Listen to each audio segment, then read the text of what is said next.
ফাঁসি কার্যকর না হবে ততক্ষণ পর্যন্ত কিভাবে চাষে আমাদের পুলিশ ছাড়া দেশ চলে না। পুলিশ কারা? আমার পরিবারেও পুলিশ আছে, আপনার পরিবারেও পুলিশ আছে, আমার শিয়াব্বার ছেলেও পুলিশ ছিল, সে মারা গেছে। এই পুলিশকে এই জনগণের প্রতিপক্ষ করে জনগণের শত্রু, পুলিশের মানুষ হলো জনগণের সেবক, আর এই হাতিরা ব্যক্তির সাথে পুলিশকে জনগণের শত্রু পরিণত করে আজকে এমন একটা সমস্যা সৃষ্টি করেছে এই দেশের জন্য। নতুন সরকার কোন অভিযোগ আসলে মানুষের এই অভিযোগ কে দেখবে? জনগণের পাশে কে থাকবে? জনগণের সমস্যার সমাধান কে করবে? অবশ্যই পুলিশ। আজকে পুলিশ সাহস পাচ্ছে না, কারণ অপরাধীর মন পুলিশ পুলিশ, অর্থাৎ যে অপরাধ করে অন্যায় করে তার একটু ভয় থাকে। পুলিশকে দিয়ে এমন অপকর্ম করানো হয়েছে যার কারণে পুলিশ আজকে ভীত। কিন্তু তারপরেও বলবো, এই পুলিশকে শত্রু চিহ্নিত করার সময় এখন না।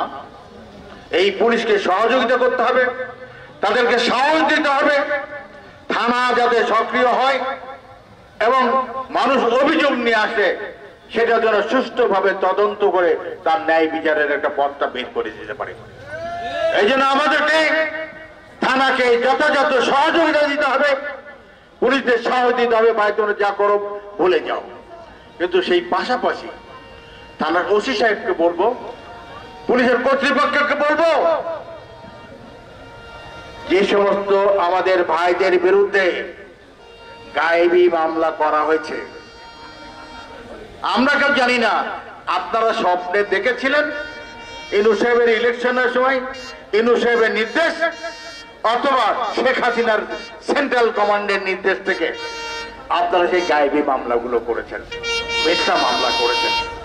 অনুগ্রহ করে এই মামলাগুলো এক্ষুনি আপনারা খুব তাড়াতাড়ি এইটা নিরসন করার ব্যবস্থা করেন। 2006 সাল 28 অক্টোবর এই জায়গাতেই শেষ জনসভা ছিল আমাদের। 2006 সালের 28 অক্টোবর সেদিন ক্ষমতা হস্তান্তরের দিন ছিল। সেদিন এখানে কথা বলেছিলাম, হাজার হাজার জনতা সেদিন উপস্থিত ছিল। ঠিক একই সময় মিরপুরেও জনসভা ছিল। সেদিন থেকে 18 বছর এই জায়গাতে কথা বলতে পারিনি। আমার নেতা কর্মীকে মারধর করেছে, প্রতিবাদ করতে পারিনি। আমার নেতা কর্মীর বিরুদ্ধে মিথ্যা মামলা করেছে, প্রতিবাদ করতে পারিনি। আমার ভেড়ামারাবাসী শান্তিপ্রিয় ব্যবসায়ীদের উপরে চাঁদাবাজি হয়েছে, প্রতিবাদ করতে পারিনি। অনেক নেতা কর্মীর বাড়ি ঘর দখল হয়েছে, প্রতিবাদ করতে পারিনি। আমাদের অনেক নেতার, এমপি সাহেব সহ অনেক নেতার বাড়ি ভাঙচুর হয়েছে, প্রতিবাদ করতে পারিনি। অনেক নেতাকে রক্তাক্ত করেছে, প্রতিবাদ করতে পারিনি। গণতন্ত্রকে হত্যা করেছে, প্রতিবাদ করতে পারিনি।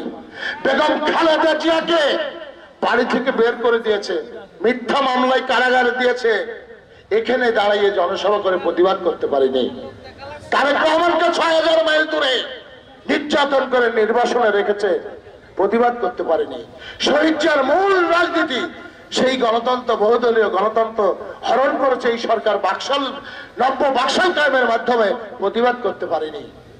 আজকে এই 18টি বছর এই সরকারের বিরুদ্ধে আন্দোলন সংগ্রাম করেছি, কখনো এইভাবে প্রতিবাদ করতে পারিনি।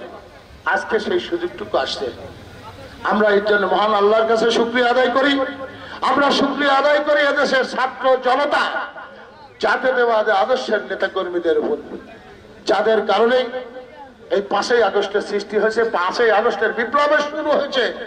5ই আগস্ট শেখ হাসিনার পরিবারের, শেখ হাসিনার সরকারের পতনের মাস। শেখ হাসিনার পতনের মাস হচ্ছে হলো আগস্ট মাস। সেই আগস্ট মাসে শেখ হাসিনার পতন হয়েছে। অনেক ক্ষোভ, দুঃখ, অভিমান, অনেক কিছু আছে। আমার দলের নেতা কর্মী, শহীদ জিয়ার সৈনিক, বেগম খালেদা জিয়ার সৈনিক, তারেক রহমানের সৈনিক, তারা আমাদের নেতৃত্ব মানে, নির্দেশনা মানে এই ভেড়ামারাবাসীকে শান্তি প্রতিষ্ঠার জন্য। আপনারা জানেন যে 5 তারিখে হাজার হাজার জনতা এই ভেড়ামারাতে এসেছিল। একটিও সরকারি অবকাঠামো নষ্ট হতে দেয়নি।